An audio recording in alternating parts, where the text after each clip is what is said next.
Stuart Thomson, editor of decodeTV. I'm here with Rodrigo Fernandes, who's Product Director, Content Security at Irdeto.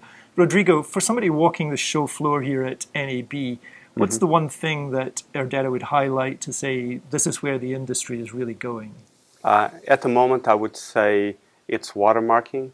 I think we've seen an increased demand from the content rights holders, especially around, from sports rights holders for watermarking. And I think the technology has matured enough that today is we have practical solutions that are cost effective that really can help our customers not only with the compliance but also to mitigate piracy, things like CDN leeching, which we know it's really harmful and really impactful in terms of the business and the revenue loss to our customers. Great. Now, streaming obviously keeps getting bigger and more complex.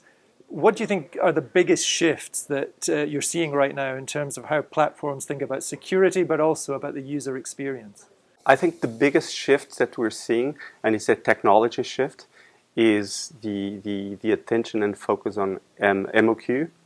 We're seeing a lot of the large streaming services and the industry groups and vendors looking at how MOQ is going to help in terms of stream delivery, reducing latency, reducing costs, improving end user experience. I would say that's the main thing.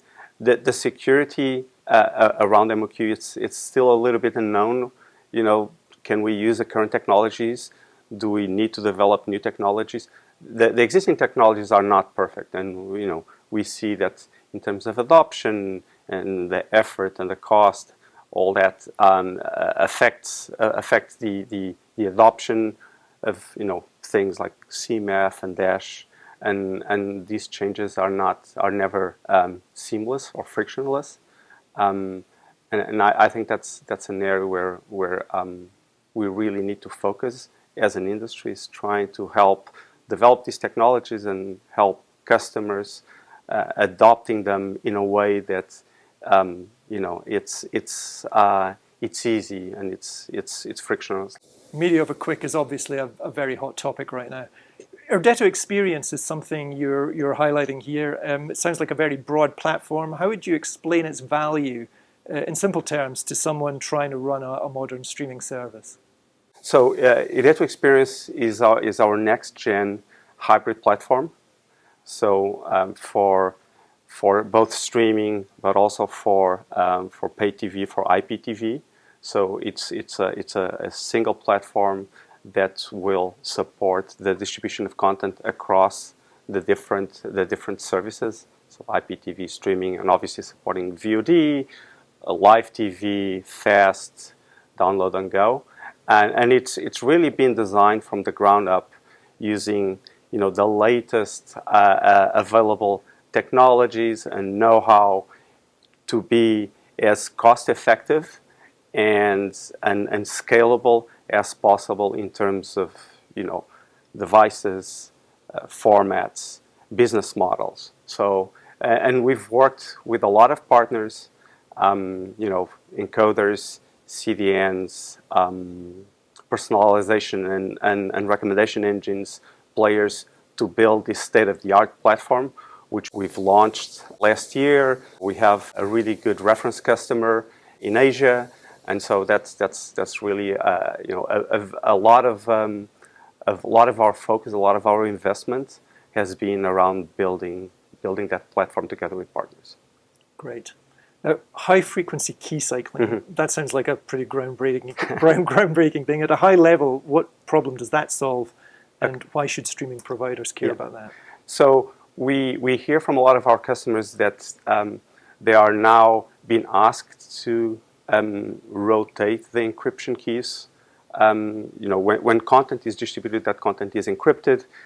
Clients need to acquire a DRM license to be able to decrypt that content. But there's additional requirements related to DRM and encryption, which is change the encryption key at regular intervals to make the pirate's life incrementally harder. High-frequency key cycling is a solution that we've developed and actually we've shared with industry during the Streaming Video Alliance in LA roughly 2 months ago, that we've developed that enables services to implement key rotation without having to make major changes to the infrastructure, which again comes back to one of my earlier points. We're trying to promote the adoption of security and technology in a frictionless way, so that we'll help our customers and the industry in general to secure their revenue and mitigate revenue loss. Great, yeah. Now, piracy has obviously been around for a long time, and it feels like it's getting more sophisticated. You mentioned CDN leeching earlier. What do you think has changed recently, and how should the industry rethink how it tackles the problem of piracy? The piracy has changed, obviously, because we've transitioned from a distribution model where services and pay TVs are relying on closed ecosystems to open systems, which is internet. Anyone can just choose whatever device they want to use. So it's a very open ecosystem, and that means that the attack surface has widened with that. So that's one of the factors. These are very open platforms. You can watch your content on your phone, on your PC, on your browser, on your smart TV, on your set-top box of choice. So that's one of the aspects. The other one is that the premium content, is now available on streaming platforms as soon as it's released. So that the value of the content that is available today in streaming is, it's the premium content, is the live sports. And so it's very appealing to pirates, to attack, to use this open ecosystem to steal content instead of having to hack set-top boxes, which is a much harder endeavor. So anti-piracy is becoming more important because obviously it's this wider attack surface. We need to make sure that we have a closed ecosystem, and first line of defense are things like, DRM, app security, multi-factor authentication, tokenization, but we know there's always going to be leaks.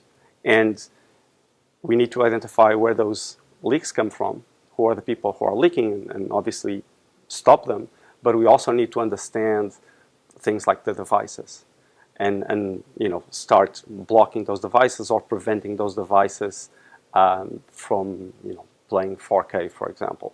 So the anti-piracy is really important from that aspect, not only the revenue loss, but also to make sure that we gather data and we have a feedback loop to close the ecosystem further incrementally.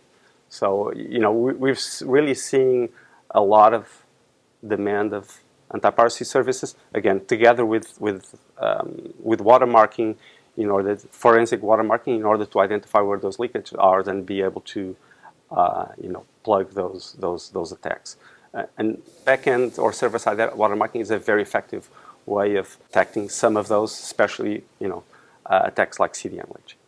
Great, very important priority area. Yeah. Rodrigo, thanks very much. Thank you. Thank you for your time.